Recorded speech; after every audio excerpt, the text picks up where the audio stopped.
அண்மை செய்தி பாமக நிறுவனர் ராமதாஸ் மனுக்கள் தள்ளுபடி செய்யப்பட்டிருக்கிறது. வழக்கில் இணைக்க வேண்டும் என பொதுச் செயலாளர் வடிவேல் ராமன் வைத்த கோரிக்கையும் ஏற்றிருக்கிறது நீதிமன்றம். அண்மை செய்தியாக பார்த்து வருகிறோம். தேர்தல் ஆணையத்தை அணுகும்படி ராமதாஸ் தரப்புக்கு உரிமையியல் நீதிமன்றம் உத்தரவு பிறப்பித்திருக்கிறது. விவரங்களை செய்தியாளர் கிருஷ்ணமூர்த்தி விரிக்க கேட்கலாம். வணக்கம் கிருஷ்ணமூர்த்தி, இந்த வழக்கு தொடர்பான முழு பின்னணி என்ன விவரம்?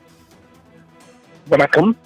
பாமகவின் தலைவராக தன்னை அறிவிக்கும் வரை மாம்பழ சின்னத்தை முடக்க வேண்டும் என பாமக நிறுவனர் ராமதாஸ் தரப்பில் சென்னை உரிமையியல் நீதிமன்றத்தில் வழக்கு தொடரப்பட்டிருந்தது. இந்த வழக்கு நீதிபதி தர்மபுர முன்பாக விசாரணைக்கு வந்தபோது ராமதாஸ் தரப்பில் அன்புமணி தலைவராக தேர்வு செய்யப்பட்ட பின்புதான் பாமக கட்சிக்கான அங்கீகாரமே ரத்தானது எனவும், அன்புமணி கட்சி விரோத செயல்பாடுகளில் ஈடுபட்டதால் கட்சியின் அடிப்படை உறுப்பினர் பதவியில் இருந்து நீக்கப்பட்டதாகவும், ஆனால் மீண்டும் தலைவராக தேர்வு செய்யப்பட்டதாக ஆவணங்களை மோசடியாக தயாரித்து தேர்தல் ஆணையத்தை ஏமாற்றியுள்ளதாக ராமதாஸ் தரப்பில் வாதங்கள் வைக்கப்பட்டது. அன்புமணிக்கு மாம்பழ சின்னம் ஒதுக்க தேர்தல் ஆணையத்திற்கு ஏன் இவ்வளவு ஆர்வம் என தெரியவில்லை என்றும், தீநகரில் உள்ள அன்புமணியின் வீட்டை பாமக அலுவலகமாக தேர்தல் ஆணையம் எப்படி கருதியது எனவும் ராமதாஸ் தரப்பில் வாதங்கள் வைக்கப்பட்டது. அன்புமணியின் பதவிக்காலம் முடிந்தும் தேர்தல் ஆணையம் எப்படி அன்புமணியை தலைவராக ஏற்றது என தெரியவில்லை என குறிப்பிட்ட ராமதாஸ் தரப்பு மாம்பழ சின்னத்தை பயன்படுத்த அன்புமணிக்கு அனுமதி வழங்கக்கூடாது என்று வலியுறுத்தியது. பொதுக்குழு நடத்தாமலே ராமதாஸ் தன்னைத்தானே தலைவராக தேர்ந்தெடுத்தது செல்லாது என்று அன்புமணி தரப்பில் எதிர்வாதமானது வைக்கப்பட்டது. நிறுவனர் ராமதாஸை சிலர் தவறாக வழிநடத்துகிறார்கள் என்றும், இது தந்தை மகனுக்கு இடையேயான பிரச்சனை மட்டுமே, ஆனால் அதை வைத்து சிலர் அரசியல் செய்கின்றனர் என்று அன்புமணி தரப்பில் வாதங்கள் வைக்கப்பட்டது. பொதுக்குழு நடத்தப்படும் என 21 நாட்களுக்கு முன்பே நிர்வாகிகளுக்கு அழைப்பு விடுத்து அதன் பின்னர் பொதுக்குழு கூட்டப்பட வேண்டும் என்றும், அப்படி கூட்டப்பட்டதற்கான ஆதாரங்கள் ஆவணங்கள் ராமதாஸ் கூட்டிய பொதுக்குழுவில் இல்லை என்று அன்புமணி தரப்பில் வாதங்கள் வைக்கப்பட்டது.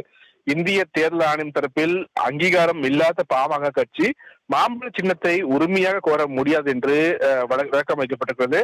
அன்புமணி ராமதாஸ் என்ற தனிநபர்களுக்காக மாம்பழ சின்னம் ஒதுக்கீடு செய்யப்படவில்லை என்று தெரிவித்த தேர்தல் ஆணையம் தரப்பு, பாமக அங்கீகாரம் இல்லாத கட்சியாக ஆனதால் மாம்பழம் பொது சின்னமாக அறிவிக்கப்பட்டு முதலில் உரிமை கோரியவருக்கு ஒதுக்கீடு செய்யப்பட்டதாக தேர்தல் ஆணையம் தரப்பில் வாதங்கள் வைக்கப்பட்டது. மேலும் தேர்தல் நடைமுறை தொடங்கி அமலில் இருப்பதால் பாமகவின் மாம்பழ சின்னத்தை முடக்குவது தொடர்பாக நீதிமன்றம் எந்த ஒரு உத்தரவையும் பிறப்பிக்க அதிகாரம் இல்லை என்றும், சின்னத்தை முடக்க கோரிய ராமதாஸின் கோரிக்கையே தவறானது என்று தேர்தல் ஆணையம் தரப்பில் வாதங்கள் வைக்கப்பட்டது. இவ்வாறாக அனைத்து தரப்பு வாதங்களையும் கேட்டிருந்த நீதிபதி தர்மபிரபு இந்த வழக்கில் தீர்ப்பை ஒத்திவைத்திருந்தார். இந்நிலையில் சற்று நேரத்துக்கு முன்பாக இந்த தீர்ப்பு வழங்கப்பட்டிருந்தது.